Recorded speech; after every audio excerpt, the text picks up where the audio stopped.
오늘은 이제 어버이주일이고 이달은 가정의 달이라고 말을 합니다. 그만큼 가정이 중요하다 그 말이겠죠. 그리고 그만큼 가정에 드는 부모님이 중요하고요. 근데 이제 우리가 예수를 믿기 때문에 정말로 예수 그리스도를 믿어서 가정을 살리고 많은 사람 살린다면 그보다 더 큰 축복이 없겠죠. 어떻든 가정에 하나님이 살아계시고 정말 믿음이 있다면 가정이 좀 불편해도 하나님께서 가정을 축복으로 이끌어 가실 것입니다. 왜냐하면 아무리 인간이 크다 해도 하나님보다 크지 않기 때문에 아무리 여러분의 성격이 안 맞고 돈이 없고 환경이 안 좋아도 그것이 하나님보다 크지 않습니다. 문제는 어떻게 예수 그리스도를 말미암아 하나님을 믿느냐가 중요하죠. 그래서 오늘은 여호와 하나님을 경외하는 신앙의 가정이라는 제목으로 말씀을 나누려고 합니다. 하나님이 좋아하는 단어 중에 제일 좋아하는 단어가 그리스도예요. 그리고 그 다음에 또 좋아하는 것이 여러 가지가 있지만 그 중에 하나가 경외입니다. 경외. 경외란 말은 하나님으로 제대로 알고 섬기는 거예요. 말 그대로 한다음에 공경할 경자에다 두려움을 위했자. 하나님을 너무 사랑하는데 그러나 함부로 할 수 없는 두려움도 있다고 말이죠.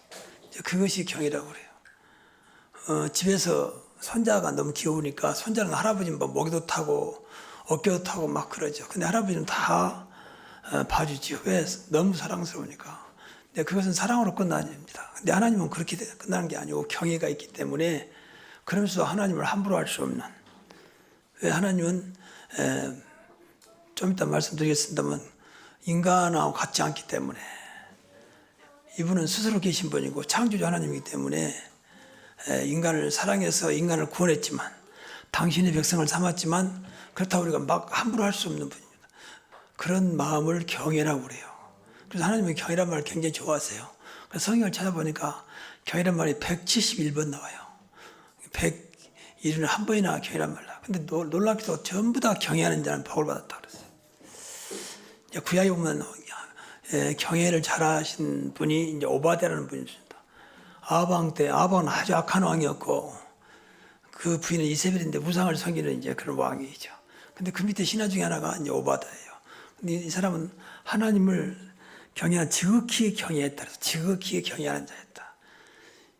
이분이 얼마나 복을 받았냐. 육신의 복이지만 100명의 선자를 상도들을 숨겨놓고 아방이 워낙 이제 하나님 믿는 사람 핍박하니까 숨겨놓고 그들을 도와주는 여러분 100명을 또 은밀하게 도와준다는 건 쉽지 않잖아요. 한 명만 도와주기도 힘드는데 이만큼 하나님께서 오바댜에게 은혜를 베푸신 거죠.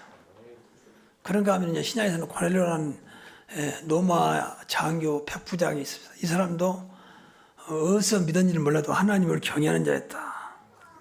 온 지방과 더불어 하나님을 경외하였더라. 그러니까 이 사람이 중심으로 모든 가정이 하나님을 경외하는 가정이었다. 그런데 이제 안타까운 것은 성경에 보면 이제 복음이 잘 모르니까 그래서 베드로를 보내가지고 이제 복음을 알게 하는. 그래서 하나님 그 가정을 축복하시려고 성경에는 계속해서 안 나왔지만 노마 복음화에 큰 역할을 했을 거라고 생각을 해요. 노마 장교였으니까 그러다가 하나님을 경외하는 사람이었으니까. 그러니까 이제 복음을 잘 모르면 하나님을 경외해도 내 식으로 나 중심으로 한다는 거예요. 제일 우리 신앙 중에 조심할 것이 나 중심의 신앙이라는 거죠. 이건 늘 경계해야 돼요. 내가 원하는 것이냐, 지금 하나님께서 원하는 것이냐, 이거 복음적이냐, 인간적이냐를 늘 확인하지 않으면 죽도록 수고해서 헛수고입니다. 오늘 본문에 보니까 여호와를 경외하는 자는 너희들 수고 헛되지 않는다 그랬습니다. 그럼 여호와를 경외하는 가정은 어떤 가정이었느냐? 먼저 하나님을 바로 알고 믿는 것입니다. 우리에게 안타까운 것이다면 믿지 못하는 것입니다. 많이 들어서 알겠는데 그것이 믿음으로 와닿지 않는 것이 제일 안타까운 것입니다. 그래서 기도를 좀 많이 하셔야 돼요. 이것 때문이라도. 그래서 이것이 나의 각인되고 정말 믿음으로 나타날 수 있도록. 그래서 하나님을 뭐 여러 가지 설명할 수 있겠지만 절대주권자 하나님. 하나님만 절대주권자 하나님임을 믿습니다. 창조주 하나님으로 세상 주관자로 세상을 움직이시는 분이다. 그러니까 디모데전서 6장 15절 보니까 하나님은 복되시고 유일하신 주권자이시며 만왕의 왕이시며 만주의 주가 되신다 그랬습니다. 이 하나님을 믿습니다. 그러니까 우리 이 땅에 살면서 뭘 하게도 하나님보다 크신 이가 없고 뭘 하게도 하나님보다 완전한 자가 없습니다. 이 하나님을 믿고 구원의 자녀가 우리입니다. 이게 얼마나 놀라운 신분입니까? 그래서 우리는 하나님 자녀입니다. 이분의 자녀라는 거죠. 그래서 이런 것을 생각하면서 문제 오고도 하나님 앞에서 기도해야 돼요. 그 문제도 하나님 손에 있잖아요. 여러분의 어떤 위기가 와도 이 기도 하나님 손에 있는 것이잖아요. 늘 말하지만 김정은이가 아무리 저렇게 뭐 미사일 쏘고 별짓 해도 결국 하나님 손에 있는 것이고, 푸틴이 아무리 뭐 우크라이나를 공격하고 별짓 해도 결국 하나님 손에 있는 것입니다. 우리는 그 하나님 바라보고 기도하는 것입니다. 그리고 하나님은 말씀을 이루고 가시죠. 말씀을 주시고 말씀을 이루고 가시죠. 근데 이 말씀은 말씀으로 세상을 창조하시고 또 하나님 말씀이라고 했잖아요. 말씀이고 하나님이라고 했잖아요. 그리고 말씀이 육신이 되어 우리 가운데 가시며 말씀은 살았고 운동력이 있어서 좌우에 낯선 어떤 것보다 예리하여 우리 혼과 영과 관절까지 쏘이는 어마어마한 말씀을 이루시는 하나님이시라는 거죠. 그래서 우리가 말씀 붙잡고 기도해야 할 이유가 여기 있습니다. 그리고 말씀을 주셔도 말씀을 여러분이 정말 언약으로 붙잡고 기도했다면 그 이루신 분이 여러분이 아니고 하나님이시기 때문에 걱정할 것 없이 기도하면 돼요. 아브라함이 75세에 하나님으로부터 부름받았는데 아브라함에게 상상 초월한 말씀을 주잖아요. 너라의 모든 민족이 보러 얻을 것이다. 너로 큰 민족을 이룰 것이다. 그리고 복의 근원이 되게 할 것이고 너를 대적한 자를 대적하고 너를 축복한 자를 복을 내릴 것이다 라고 말씀하셨습니다. 아브라함이 75세였습니다. 그리고 불신자에서 온 사람입니다. 근데 하나님은 그 언약을 잡은 아브라함에게 그 말씀을 성취해 가셨습니다. 예수님의 제자들에게 한 번도 애국에 나가본 적이 없는 제자들에게 모든 민족으로 제자를 삼으라. 천하 만민에게 복음을 전파해라. 이걸 언약으로 주셨습니다. 이 언약을 붙잡은 자에게 하나님은 그 말씀을 성취하셨습니다. 그 말씀을 이루신 분이 하나님이시기 때문에 그 말씀에 대한 인간적으로 말하면 책임을 지신다는 거죠. 그래서 우리 말씀 붙잡고 말씀을 언약으로 붙잡고 기도를 많이 해야 돼요. 그것이 기도의 가장 중요한 키포인트입니다. 자꾸 딴 거 기도하지 마시고 말씀 붙잡고 그 말 알아들어야 돼요. 그래서 말씀이 깨닫지 않으면 기도가 안 된다고 봐야 돼요. 하나님의 자녀가 하나님 말씀을 못 들으면 안타까운 일이 아니에요. 그 자식이 부모 말을 이해를 못한다면 안타까운 거 아니겠습니까? 그러니까 갈등하고 싸우는 거 아니겠습니까? 그러니까 우리가 하나님 말씀을 깨닫지 못하면 신앙생활을 못해요. 전부 자기중심이죠. 내 생각으로 내가 아는 것으로 내 지식으로. 그럼 결국은 마태복음 25장에 보면 똑같은 수고했는데 아무것도 없는, 한 사람은 비유로 말했는데 한 사람은 형벌, 한 사람은 이제 영생으로 그렇게 결과가 나오잖아요. 근데 내용은 거의 똑같아요. 그렇게 남을 위해 수고하고 헌신하고 또 주를 위해서 헌신하고 수고하고 조금 더 비교했을 때 서로 다르지 않는. 근데 한 사람은 영생, 한 사람은 영벌. 근데 그 내용 보면 여러 가지로 말할 수 있겠습니다만 한 사람은 자기 중심, 자기 신앙이었고 한 사람은 온전히 주님 신앙이었다는 거예요. 남을 도와줘도 주님 앞에서, 헌신해도 주님 앞에서. 근데 한 사람은 전부 다 자기의 헌신이었고 자기의 봉사였고 자기의 섬김이었다는 거죠. 이걸 조심해야 돼요. 우리 신앙생활에서 제일. 그게 창세기 3장이거든요. 자기라고 하는 틀에서 벗어나지 못하면 남 보기에는 뭐 모르는 사람들은 몰라요. 오히려 더 열심히 하는 보이고 잘한 것처럼 보이고. 근데 거기가 다 죄송합니다만 성도들이 그 틀에서 벗어나지 못합니다. 자기라는 다 울타리 안에서 움직이지 벗어나려고 생각하지 않아요. 또 몰라요. 자기가 어떤 상황에 와 있는지. 이게 사단이 제일 좋아하는 거거든요.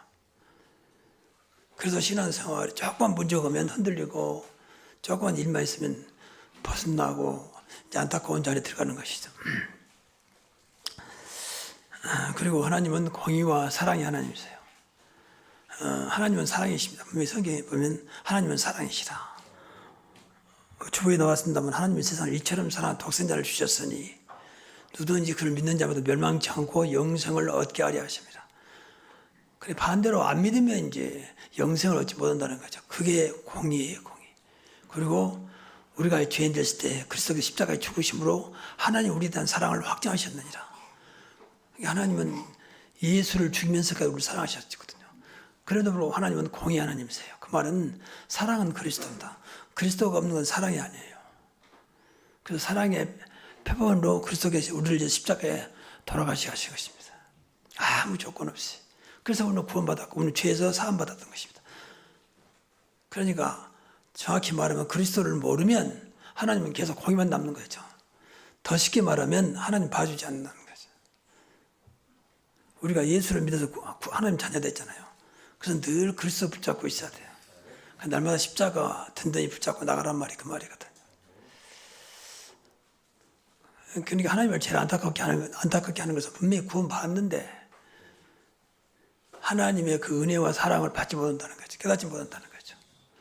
자기 것을 벗어나지 못하냐. 그러면 결국은 하나님의 공의가 임할 수밖에 없습니다. 성경에 보니까 그때는 하나님께서 구원하고 상관없이 마귀에게 맡긴다 했거든요. 마귀가 마음대로 갖고 노는 거죠. 그 다음 마지막에 죽을 때 천국이겠죠. 거의 구원받았으니까. 뭐 그것도 모르겠지만 어떤 구원받았다면 이게 공의예요. 지금도 하나님은 사랑과 공의로 세상을 움직이십니다. 그러니까 그 역사에 보면 로마가 멸망하고 이스라엘이 또 나라를 잃어버리고 이런 것들이 전부 다 어떤 하나님의 사랑이지만 공의하고 같이 붙어있는 그 로마에 보면 이탈리아에 가면 폼페이가 있죠. 폼페이는 그러니까 AD 79년에 완전히 화산 폭발이 나가지고 그 땅이 완전히 없어져 버렸죠. 근데 그때 상황을 좀 말해보니까 굉장히 타락한 뭐 하나님과 상관없는 그래서 예수님 삶을 잡아 죽이고 아주 악한 그런 도시였어요. 지리적으로 볼 때는 뭐 사탄이 폭발했으니까 그렇겠죠. 하지만 크게 보면 하나님의 절대 주권속에 있거든요. 저는 그것을 하나님의 심판이라 봅니다. 심판은 이제 몇 가지 있는데 부분적인 심판이 있고 영원한 심판이 있고 영원한 심판은 이제 죽음이고 세상 종말이거든요. 그냥 부분 심판이 있어요. 그때 나라가 망한 것이고 무슨 큰 사건이 나서 많은 사람들이 죽고 이런 것들은 어떤 면에서 하나님의 부분 심판입니다. 그래서 우리가 신앙생활 때 율법으로 생각하는 말은 아니지만 큰 어려움이 올 때는 한 번쯤은 돌아봐야 돼요. 한 번쯤은. 그것도 매일 한 말은 아니지만 한 번쯤은 왜 하나님이 그랬을까? 그럼 그 앞에서 내가 뭘 잘못했을까? 한 번쯤은 돌아봐야 돼요. 그래야 기회가 되는 것이지. 그러지 않으면 계속 그 일을 반복하게 됩니다. 왜냐하면 돌아보지 않았기 때문에. 그래서 우리가 신앙생활하면서 하나님을 두려워할 필요는 없습니다. 그러나 분명한 사실은 공의 하나님을 기억해야 돼요. 하나님의 지멋대로 해놓고 하나님 왜 나를 사랑하지 않습니까? 축복하지 않습니까? 이것은 하나님은 축복할 수 있지만 공의를 모르고 하는 소리예요. 그리고 하나님을 경외하는 신앙의 가정은 하나님이 원하시는 언약의 가정입니다. 이걸 꼭 기억해야 돼요. 언약을 절대 놓치지 마라. 이석이만 있어도 하나님은 축복하세요. 첫째는 늘 말하지만 그리스도의 복음의 가정이 중심입니다. 그리스도 복음이 중심이 되는 가정입니다. 이걸 언약으로 딱 붙잡아야 돼요. 이것만 있으면 절대. 그러니까 앞에서 말씀드린 공의가 있어도 그리스도 복음이 있으면 공의는 지나가는 것입니다. 6월절 때 피바른 집안 저주가 넘어갔죠. 그 저주가 사실은 공의예요. 근데 피를 발랐기 때문에 넘어간 것입니다. 그래서 6월 넘어갔다고 말이죠. 지금도 마찬가지입니다. 우리가 그리스도 복음이 있으면 어떤 저희도 넘어가는 것입니다. 임하지 않아요. 그래서 언약으로 다 붙잡으라고 말이에요. 그래서 이것이 여러분의 각인뿔이 체질되도록. 그 두 번째는 세계 복음화가 여러분의 가정의 목표가 돼야 돼요. 오직 우리 가정은 2, 3, 7, 5천 종족 3,100 선교를 위해서 여기에 목표를 잡고 살아갈 것이다라고 생각해야 되고 또 자녀들에게 가르쳐야 돼요. 너는 세계 복음화다 가라.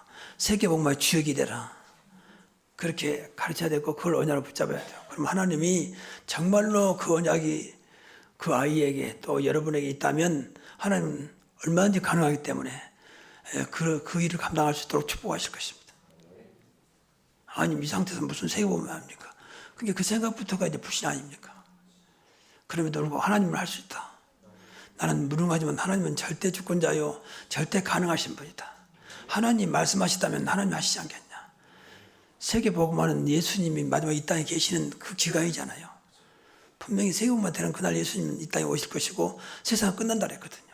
모든 시간표의 중심이 세계복음화 2, 3, 7, 5천 종족이 있습니다. 그래서 우리가 여러분의 가정의 목표를 잡고 기도해야 돼요.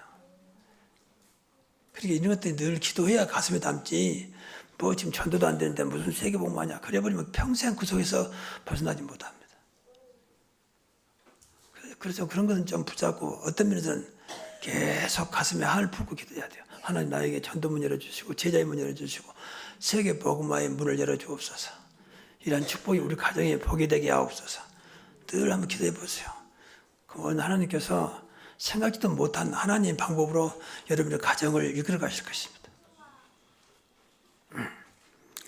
그리고 말씀을 따라가는 가정의 방향입니다. 우리 인생의 방향이 뭐냐? 말씀을 따라가는 것입니다. 그것이 우리 인생의 방향이고 어떤 이정표라고 볼 수 있죠. 요새 뭐 7망대, 7여정, 7이정표였는데 그것도 다 말씀이 나온 거예요. 그것도. 말씀에서 따로 그걸 이제 간단하게 기도 제목을 빼낸 것이죠. 결국 말씀이거든요. 말씀만 영원하기 때문에, 말씀만 진리이기 때문에. 그래서 오늘 본문에 보면 여호와를 경외하는 자, 또 그의 길을 걷는 자마다 복이 있도다. 그의 길, 그의 말씀 따라가는 것입니다. 그래서 이렇게 말하면 자꾸 목사님은 뭐 강단, 설교만 말씀하신다는데, 근데 그러지 않아요. 예배의 가장 중요한 꽃은 강단 말씀이에요. 그리고 이 말씀, 성취될 말씀이 좋기 때문에 이 말씀이 여러분의 삶 속에 아무 상관이 없다. 그럼 예배는 분명히 헛된 예배 될 것입니다. 예배 성공, 말씀 성취해 있어요. 아, 지난번 이렇게 주신 말씀, 이것을 붙잡고 기도했더니 하나님께서 이렇게 응답하셨다라고 나와야 다음 예배 때가 기대되고 또 여러분 삶이 분명히 말씀대로 이루어가고 있잖아요. 그래야 가정이 복이 될 거 아닙니까? 그래서 이 세 가지는 항상 기억해야 돼요. 그리스도 복음, 세계 복음, 2, 3, 7, 5천 종족, 그리고 그때마다 주시는 말씀입니다. 물론 이 속에는 우리가 훈련 말씀도 있습니다. 그러나 늘 매주마다 여러분의 강단에서 나오는 이 하나님의 말씀이 여러분의 언약으로 붙잡아져야 됩니다.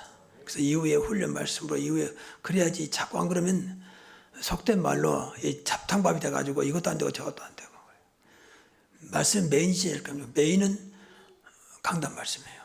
그래서 교회가 필요합니다. 만약 그렇지 않다면 교회 필요 없어요. 늘 요새 뭐 TV 틀면 나오죠. 인터넷 틀면 나오죠. 이럴 이유가 없죠. 그러니까 우리 다락방 안에도 이런 것들을 못 잡아가지고 헤매신 분들이 많아요. 사실은. 말은 뭐 오직 그리스도, 오직 세금만 해도 헤매신 분이 많습니다. 저는 제가 일본, 지금 이제 제가 쓰러지기 전에 일본에 다닐 때, 일본에 어떤 분을 만났는데 그분이 이야기하는 분이 상당히 신앙이 있어요. 복음도 알고. 그래서 어느 교회 다니느냐. 근데 일본은 다 아니까. 그런데 뭐 교회가 없다는 거죠. 그냥 뭐 저희들끼리 모여서 예배 드립니다. 바로 이제 그게 문제예요. 자세히 보는데 거기서 몇 가지 모여서 계속 예배 드린다는 거예요. 이제 계속 인터넷 틀어놓고 예배 드리는 거죠. 그러면서 뭐 자기들도 뭐 세계복음 한다고. 그때도 어디 해외에 나갔다 온다는 거죠. 그래서 뭐 하나님 아시겠지만 그것은 바른 신앙은 아닙니다. 그러면 교회가 있어야 할 이유가 없죠. 초대교회는 그래서 워낙 핍박이 심했고 그때는 교회당도 없었고 가정들이 교회였죠. 지금도 가정을 살리기 위해서는 그럴 수도 있습니다. 근데 그것이 하나의 모여서 교회가 된다면 뭐 가정교회가 될 수 있지만 그것은 하나님께 지금 원하는 시대가 아닙니다. 지금은 교회 중심 시대지. 그래서 그들이 모든 것을 뛰어넘을 만큼 하나님께서 원하시는 그 길을 가야 돼요. 근데 알고 보니 그 사람들이 교회에서 많이 상처받아서 살기 모여서 동병상련한 모여서 그런 것들. 그 중에 한 명이 또 우리 RTS 신학생이 하나 있어요. 그래서 좀 자세히 물어봤던 거죠. 근데 얘도 처음에 말을 안 하려고 그래요. 어느 교회 다니느냐. 분명히 일본 아이인데. 그래서 나중에 이제 저하고 이야기하면서 자세히 말하더라고요. 그래서 아, 이런 가정들이 꽤 많구나. 그래서 분명히 이야기했어요. 오해하지 말고 들어라. 분명히 교회를 정해야 된다. 기도하면서 억지로 하면 안 되니까 그래서 교회가 소속돼야 된다. 그게 지금 하나님 이 시대의 하나님 뜻이다. 근데 교회는 졸업했습니다만 지금 모르겠어요. 어떻든 그때마다 주시는 강단 말씀이 하나님의 지금 계획이고 교회를 이끌어가는 하나의 어떤 이정표이기 때문에 그래서 강단의 기도를 많이 해야 돼요. 좀 여러분의 어떤 속지만 인간적으로 여러분 마음이 딱 들어오도록 강단을 축복하시고 저에게 합당한 말씀을 주시고 이 지역 내가 인생을 살아가는 이정표가 되는 말씀을 주시옵소서. 그래 여러분의 기도를 많이 해야 돼요. 여러분을 위해서라도. 그리고 여호와 하나님을 경외하는 신앙의 가정은 하나님을 성별하는 것입니다. 오늘날 또 제일 안 되는 부분이 성별이에요.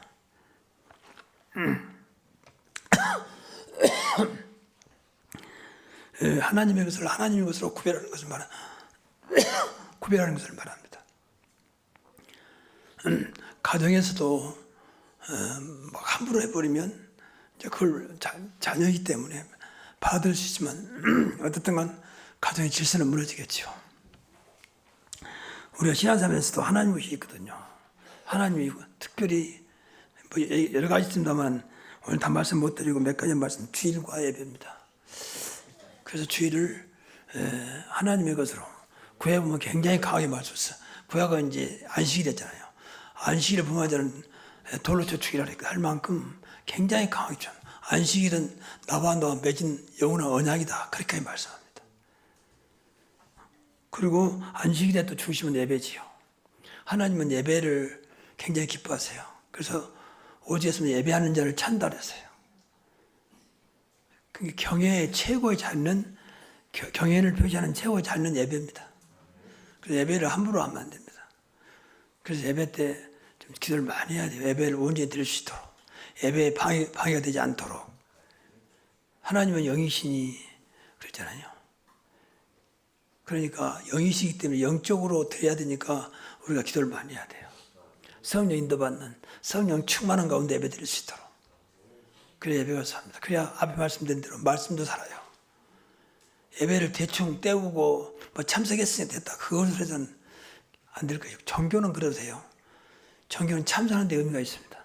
그러나 우리 이 개신교는 예배 때 분명히 하나님과 소통이 안 되면 그 예배는 헛된 것이 됩니다. 그래서 영으로 예배하는 자가 신령과 진정으로 예배할지니라. 이게 다 성령으로 예배하는 말이에요. 영과 진리로 예배할지라 하겠습니까? 그래서 예배는 늘 말하지만 예배는 놓치지 마시도록 기도를 많이 하십시오. 예배하고 딴 거 바꾸지 마십시오. 주일도 바꾸지 마시고요. 주일도 제발 세상 거 바꾸지 마세요. 뭐 다음에도 드리면 되지 뭐. 다음에 참석하면 되지. 근데 그날 불러가면 어떡합니까? 뭐 그런 극단적인 얘기 있습니다만 그날 문제 아버리면 어떡하겠습니까? 하나님은 때로는 공의 하나님으로도 나타날 수 있어요. 그때 여러분의 무슨 뭐 그만큼 주일을 귀하게 생각하고 예배를 놓지 마시라고 말이에요. 그게 사는 길이에요. 그래서 저는 지난번도 말씀드렸습니다. 우리 교회가 다른 훈련, 다른 건 뭐 없잖아요, 거기가. 근데 예배만 성공해도 산다는 그렇게 믿거든요. 근데 훈련도 없지, 예배도 안 받지, 훈련 안 받지. 근데 예배 놓쳤다. 그러면 끝나는 거예요. 교회도 안 나온다. 그럼 교회 안 나오면요, 분명히 신앙생활은 절대 못 합니다. 바르게 신앙생활 못 해요. 지금 워낙 발달해 가지고 앞에서 말씀드린 대로 인터넷이 나왔고, 뭐 TV에 나오지만, 그러나 내가 속한 교회 예배를 소홀히 하는 것은 절대 신앙생활 안 될 것입니다. 또 하나님 원하는 것도 아니고요. 그러니까 지금 유럽이나 미국이 점점 주일이 없어지고 있잖아요. 그러니까 지금 그러니까 문제가 오는 겁니다. 주 5일 되면서 점점 이제 금요일 오후부터 그냥 거의 가다 금요일 오후 되면 끝나거든요. 그래서 금요일 오후부터 전부 다 밖으로 나가서 이제 주일날 오후에 오는 거죠. 그럼 예배 못 드리죠. 이제 그 한 번도 하다 보니까 거기다 몸에 익숙해져 가지고 아예 그냥 주말 되면 나갈 생각을 하고 그러니까 이제 교회가 멀어지고 교회가 거의 없습니다. 있어도 몇 명 참석하지 않습니다. 그러니까 유럽이 솔직히 말해 영적으로 망하고 있거든요. 굉장히 무너지고 있거든요. 독일 같은 데는 뭐 거의 뭐 마약이 뭐 공공연하게 주면서 마약하도록 병 옮기니까 옮기지 않도록 보건소에서 마약을 나눠줍니다. 물론 소량이 줍니다. 그만큼 마약이 만연돼 있습니다. 마약 말 그대로 마귀의 약이에요. 표현을 잘해놨어요. 마약. 그 마귀 맞자거든요. 한 번도 받아보면 이제 중독돼 버리죠. 중독은 절대 못 빠져나옵니다. 물론 하나님이 하시면 되겠지만은 못 빠져나옵니다. 미국도 점점 무너지고 있거든요. 그 사람들이 무엇이 잘못되는 게 아니에요. 교회가 멀어지니까 자연히 신앙도 멀어지고 하나님과 멀어지고 교회도 점점 문 닫게 되죠. 교회 역사에 보면 그러면 망하는 길이고 그 나라도 망해요. 로마가 그렇게 한때는 기독교 국가였잖아요. 근데 교회 점점 기독교가 멀어지면서 완전히 망하게 되죠.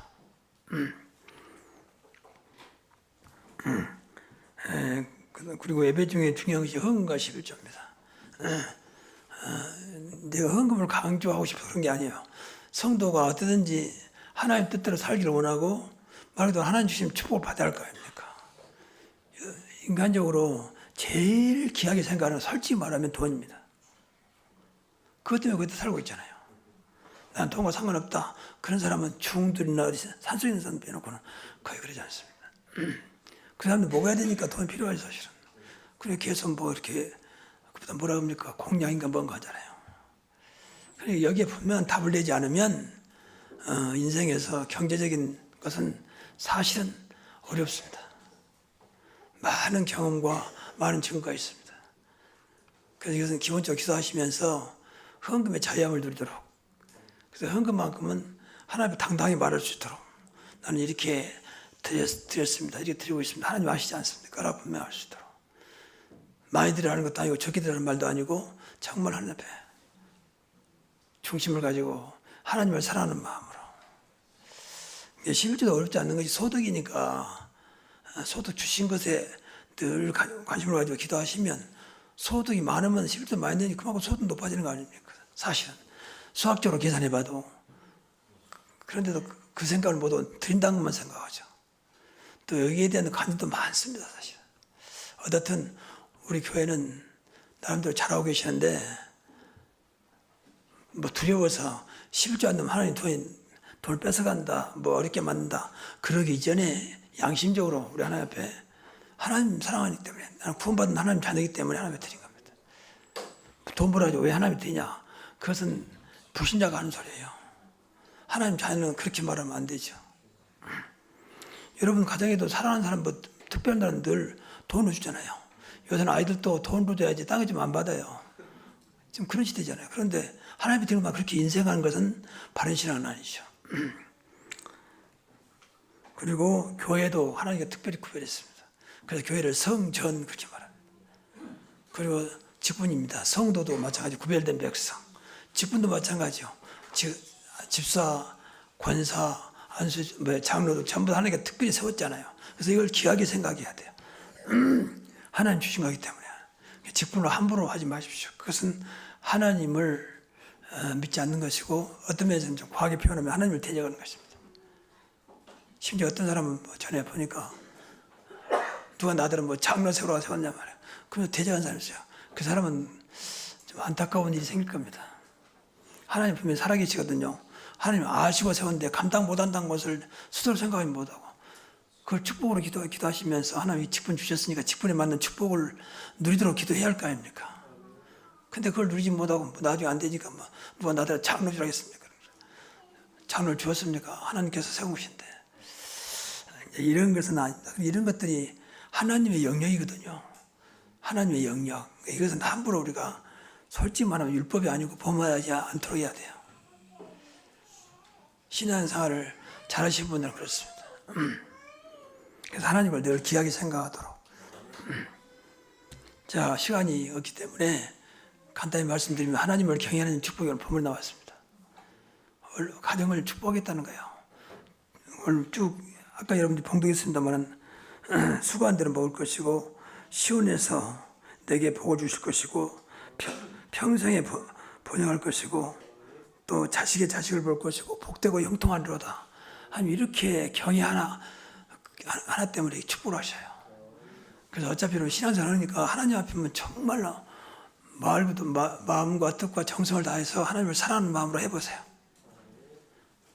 우리 복 받으려고 안 해도 하나님은 여러분 인생을, 여러분의 가정을 축복하실 것입니다. 더 나아가서 뭐 성경이 많이 나왔습니다만 시편 34편 9절에 보면은 부족함이 없겠다. 여호와를 경외하는 자는 부족함이 없으리로다. 또 시편 115편 13절에 보면 높은 사람이나 낮은 사람 누구든지 여호와를 경외하는 자는 복을 주겠다고 말했습니다. 심지어는 잠언서 10장 27절에 보면은 여호와를 경외하는 자에게는 장수하겠다 해서 장수도 오래 산단 말도 되지만 복을 받은 자가 장수해야 복이 되는 거지. 복받지 못한 사람이 정서면 더 골치 아픕니다. 그 많은 사람이 주의 옆에서 빨리 돌아가시길 바랍니다. 그건 아니잖아요. 정말로 복을 받은 사람이 잘 돼야 그게 복이 되고 영광이 되는 것이죠. 그리고 지혜와 지식의 근본이 되겠습니다. 그러니까 어떤 면에서는 여호와를 경외하지 않으면 진짜 지혜와 지식이 없다고 볼 수 있어요. 근본이니까. 세상 지혜와 지식이 있을지 몰라도 하나님께 주신 지혜와 지식은 없습니다. 그럼 결코 세상을 우리가 말하는 서밋할 수도 없고 세상을 리드해 갈 수 없습니다. 우리보다 훌륭한 사람도 더 많고 똑똑한 사람도 많고 그렇잖아요. 세상 말로 걷는 자 위에 뛰는 자가 있고 뛰는 자 위에 나는 자가 있다 했잖아요. 세상은 그렇습니다. 그러나 진짜 우리가 여호와를 제대로 알면 세상을 능가할, 세상을 리드할 지혜와 지식을 줄 것입니다. 근본이니까 믿으시기 바랍니다. 이런 것들 늘 붙잡고 기도해야 돼요. 배우지 못해서 나는 무식하니까 그걸 포기하지 말고 전문 지식은 없어도 하나님 주신 지혜와 지식으로 세상에서 승리할 수 있도록 기도하시라 그 말이죠. 그럼 하나님이 약속했기 때문에 전문적인 지식은 없다 할지라도 다른 분야에서 승리하게 하실 것이고 앞서가게 할 것입니다. 이게 하나님께서 약속하신 것이니까. 근데 우리는 너무 이 하나님의 약속 후에 내 환경이 더 커. 내 조건이 크니까 안 믿어요. 그래서 문제예요. 그래서 늘 하나님의 어마어마한 축복을 다 나의 것을 막아버린다. 이걸 그래서 늘 기도해야 돼요. 나는 부족하지만 하나님 할 수 있어 보니. 여러분 솔직히 안 되는 것 중 하나가요. 내 것이 커서 그래요. 그래서 내 수준대로 되고 있는 거예요. 사실은. 정확히 따지면. 말은 하나님 것이 큽니까? 여러분 것이 큽니까? 물으면 다 하나님 크다고 말하면 실제로 내 것이 커요. 훨씬 커요. 그러니까 그 수준대로밖에 안 되는 겁니다. 구원하고 상관없이. 그래서 늘 생각을 좀 많이 해야 돼요. 이것이 하나님 뜻이라면 어떠한 조건 속에서 하나님을 할 수 있다. 하나님 원하신다면 어떤 건 상관없이 하나님이 이루신다라고 믿어야 됩니다. 그게 믿음이에요. 그래서 기도해야 돼요. 그러니까 우리 교회가 수가 많지 않지만 상관없이 237, 5천 종족 하는 교회, 3천자 세워진 교회로 분명히 하나님을 쓰시기를 믿으면 믿음대로 될 것입니다. 이 기도를 많이 해야 돼요. 저는 그거 확신하거든요. 내가 세상 떠나기 전에 우리 교회가 3천 제자가 일어나는 것을 보고 갈 수 있도록 제가 기도 많이 합니다. 어떤 면에서 황무지 같은 교회이지만 어떤 조건이 안 되지만 하나님이 세계 복음화가 소원 중에 소원이시기 때문에 그 일을 이루기를 원한다면 분명히 하나님 우리 교회에 합당한 증거를 주실 것입니다. 그래서 오늘 제목이 가정의 달이기 때문에 여호와를 경외하는 자의 복입니다. 늘 생각해 나는 여호와를 정말 경외하고 있는지 하나님을 어떻게 알고 있는지 하나님 것을 내 것을 착각하고 있는지 생각하시면서 여러분의 가정에 하나님의 축복이 넘치기를 주의 이름으로 축복합니다. 기도하겠습니다. 하나님 감사합니다. 우리는 부족하지만 우리를 하나님 자녀 삼으시고 세계 살릴 수 있는 복음 주셔서 감사합니다. 복음으로 내 인생을 완전히 올인하게 하시고 237, 5천 종 살리는 주역으로 저희들을 축복하여 주시며 우리 교회가 아직은 미약하지만 3천 제자 일어나서 237, 5천 종족을 살리는데 큰 일을 감당할 수 있는 중요한 일을 감당할 수 있는 새로운 교회 되게 하시고 여기에 속한 성도들이 이러한 축복을 받게 하옵소서. 오늘부터 가정마다 여호와를 경외함으로 한 사람의 경외함 때문에 전 가족이 복을 받는 그런 증거 있는 역사가 일어나게 하옵소서. 예수 그리스도 이름으로 축복합니다.